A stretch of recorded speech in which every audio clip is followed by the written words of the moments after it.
the work. Today we're doing Mary, and this is the last sermon in our series on celebrating the feminine in the season. I want to start today by asking you guys if you saw the news story last week. Yeah, which one? I know. This one was about, not really a news story, it was an opinion piece in Wall Street Journal by a guy whose name I'm not even going to mess with because he doesn't need the notoriety. A gentleman from Wall Street Journal, again being generous, wrote an op-ed piece about why Dr. Jill Biden should not use doctor when she's going to be the First Lady. He started out, and within 7 words, he called her kiddo. Apparently, originally the word was sweetheart, and they made him change it, but it was kiddo. That's immediately when my brain turned off. I got to tell you, no woman likes being called kiddo, but especially a woman who has her doctorate in education and has done so many amazing things in her professional life. Calling her kiddo is way outside the lines of okay. And we hear this a lot, women in professional sessions or professional settings. We hear a lot that our work is not that important, that we shouldn't focus too much on what our career is because there are other things that matter. And we think that our world is becoming more egalitarian every day, that misogyny is dying out, and that women are equal, and it's just not true. It's not yet.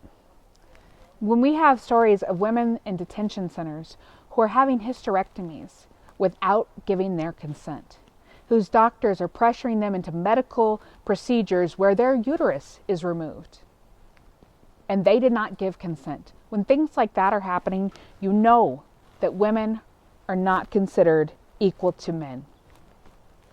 And it's not just that. I don't know if you guys know, but since car test dummies became a thing, the standard has been men, male bodies. It's the same height, same weight that's been used since the 1970s, when they started using crash test dummies instead of the guy who was offering to be a crash test dummy. In the 1980s, they finally realized, oh, we're just testing for men here. In 2003, they got the first female crash test dummy. And that was based on a reduced man. So they just took the male dummy, they made the height less, they made it way less, and that was it.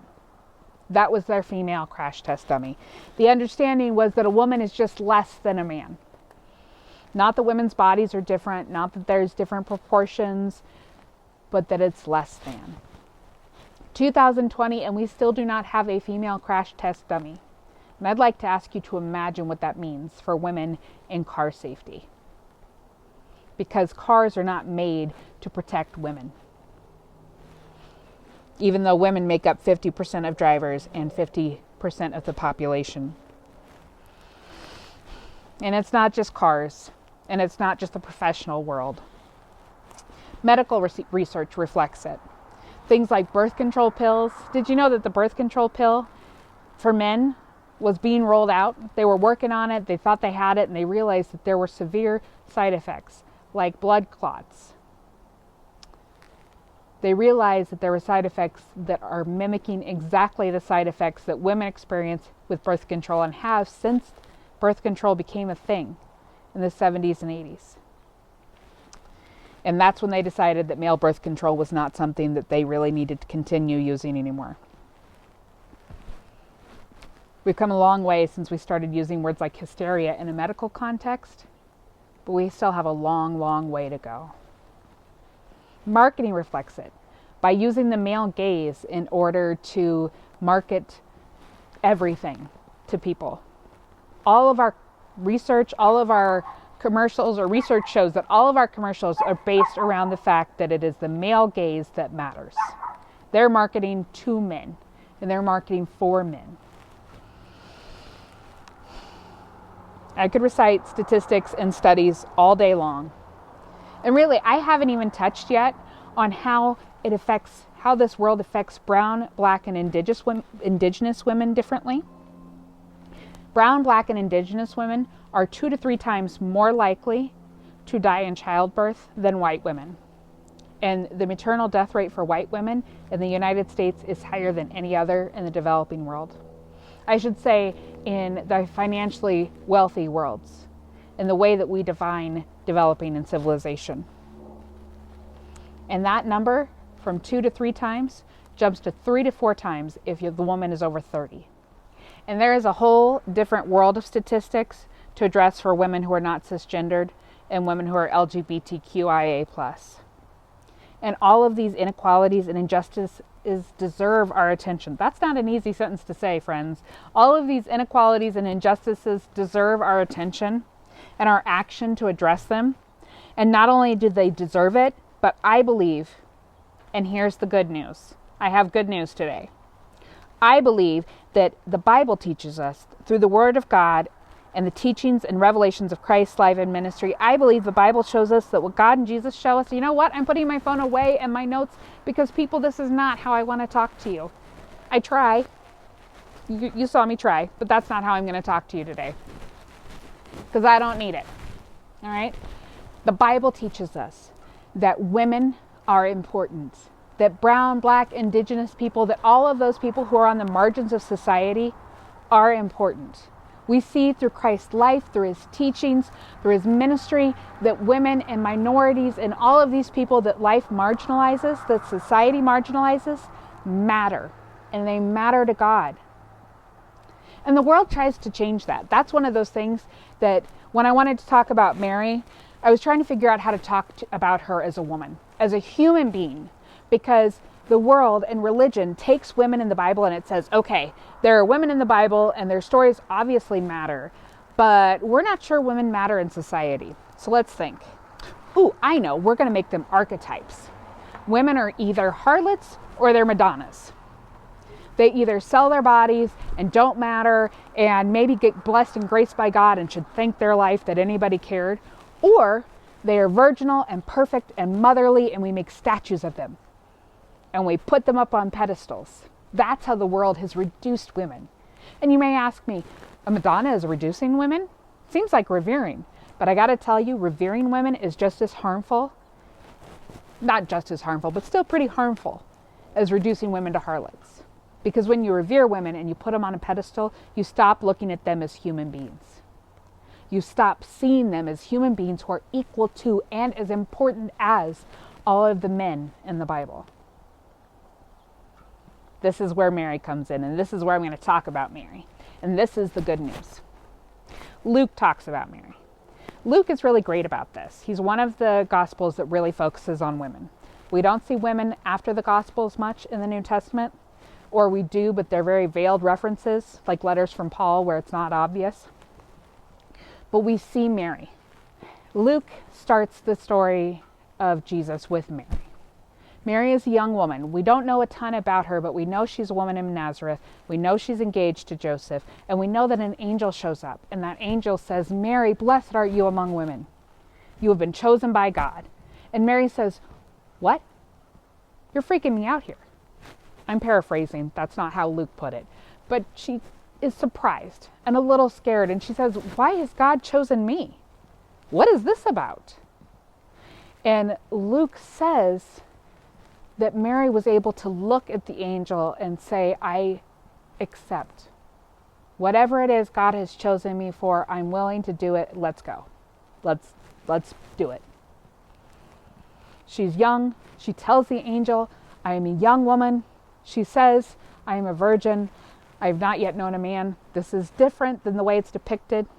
It doesn't start out by telling us she's a virgin, and it doesn't really matter. At the end of the day, I'm not sure it matters whether Mary was a virgin as the patriarchal society understands it, because really that's just another label. But she was a young woman who told the angel, I don't know how this works because I'm not married, but let's do this. I'll carry God's child. She's a young woman in an impossible situation in a poor area of the world under Rome's occupation who is engaged to be married but is not yet married. And she says, okay, God's asking me to do the impossible, but there's a reason for it. And then in the Magnificat, which she gets to sing about it. She gets to express her incredible joy that God has given this to her and that God has placed this upon her. And then she gets to sing to her cousin. She goes to see her cousin who's pregnant with John. And Elizabeth gets to tell her story. And here's the fun part. Here's one of the parts that I love about it. Joseph doesn't get to really tell his story. Mary gets to tell hers. Joseph gets to, we figure out that he's thinking of divorcing Mary quietly, and that shows us he's a good man. And the angel shows up and says, don't marry her. And he says, okay. And that's Joseph's part. And then later he takes him to Bethlehem because that's where he was born. That's all Joseph says. And then Zebediah, Elizabeth's husband, he finds out his wife is pregnant. He starts thinking about what he wants to name the baby. His wife tells him, the angel said that I've got a name. The angel told me this. And God shuts Zebediah's mouth until the day of John's circumcision. And the first word that Zebediah says in all that time is John. His name is John. Like, okay, I get it. It's John. I'm not going to name him after me. John. Zebediah's lips are shut and Elizabeth gets to tell the story. And if nothing else, that should show you that God has got a plan and a place and love for women as human beings and a part of this narrative, because we're all a part of this narrative. That's the thing. Black, brown, indigenous, women, non-cisgender people, people who are LGBTQI+, people who are different, people that society says is not the norm and cannot be represented in crash test dummies because it's too hard to represent people who are not what we think normal is. God says those people matter. That's the joy in Christmas. That's the joy that I feel about these stories. That's why, as a woman, I keep getting back up again in this profession. Because I got to tell you, Dr. Jill Biden is not the only woman in the professional setting who gets told that she should just be happy to be who she is. And who they think she is a woman who gets to live in free housing and be married to the most powerful man in the world. That's it. All of her years of education, the job, the profession, the calling she's devoted her life to, whatever. That doesn't matter. She gets to be married to the president. I've got to tell you that women in ministry, we hear it every day. I have heard groups of women in ministry be referred to as pastorettes. Not pastors, not equal to men, pastorettes. We get our own club and we get to be cute. I've been called sweetheart by other ministers multiple times. I've even had a man come and tell me that God gave me a uterus, so God gave me my calling. I'm supposed to carry children. Anything else, I'm just flouting God's will. And I tell you that because I'm still mad. And if any woman you know tells you she's not mad about the world treats women, the way the world treats women, she's either not telling the whole truth because she doesn't want to get into it, or she's repressing it. But when the world tells you you don't matter, that what you do is always less than what the world sees as standard, it's going to make you mad. And I get mad. I get raging mad. And then I know that there is a God in heaven who sees me as being worth the time, worth the story, because I always get back up again, and I don't do that on my own. I mean, Anna Kendrick's song from Trolls helps a lot, and Fight Song. I have a whole list of music that helps when somebody calls me sweetheart again. And I believe most women in professional settings probably have something similar to help them get back up again. But I don't do it on my own, and the songs are not enough. God shows me through stories like Mary and Elizabeth, through stories like Rahab and Bathsheba and Ruth. God shows me that we all have a part to play, we all matter, and we are all important to God. Because why else would the Bible, a patriarchal book written by patriarchal men in a patriarchal time, why else would we get to know Ruth's name and Bathsheba and Rahab's name? Rahab is listed as being a prostitute. She is a woman who either is a madam who owns a house of ill repute, or she's a madam who works there, but she is that kind of woman. She falls into that archetype. And she is a part of Jesus' lineage. She is a part of bringing Jesus, the Son of God, into this world. We know her name, we know her story, we know she matters. Same with Ruth. We know her name, we know her story, and we know she matters. And Naomi. and Bathsheba and Jael, which is an entirely different sermon that I love to preach because there are tent spikes and violence, and it's great. It's a great story. But they're not just stories, they were people. That's why we preach this sermon series. That's why it's this important. And the world tells women, they tell minorities, they tell people on the margins, you don't matter. And they do it every day, and they do it in a million different ways. A million different ways. They tell us we don't matter. Hey, and I'm privileged because I am white and I am cisgendered and I'm married to a man. I've got a whole world of privileges. But I am told every day that I don't matter, and it hurts and it's hard. But I, like millions and billions of other people, get back up again every day. A million other people tell billions of other people that they don't matter because they are not what society is made for. But then we look at Mary. We look at a poor young girl who was alone in Nazareth, who is going to marry a carpenter, who has, as far as we know, no standing, no privilege, no wealth. In an occupied country, she had nothing. Nothing to prop her up and make her powerful. And her story mattered. Her joy over being able to birth Jesus matters. So please, people, don't this year, don't sing Mary Did You Know, don't do it. It's a mansplaining awfulness. And don't look at Mary in the manger scene and think, oh, she's perfect and heavenly and holy. And look, her hair is perfect. Somehow she managed to travel hundreds of miles on the back of a donkey while pregnant and give birth in a stable and then wake up and look perfect with this baby that's miraculously shining and clean and there's no blood and everybody's lovely.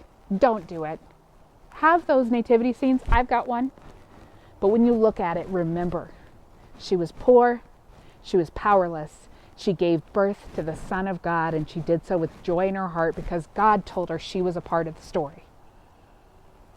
God tells me I am a part of the story, and that it doesn't matter if a million people come by and say what I do is wrong, and it doesn't matter.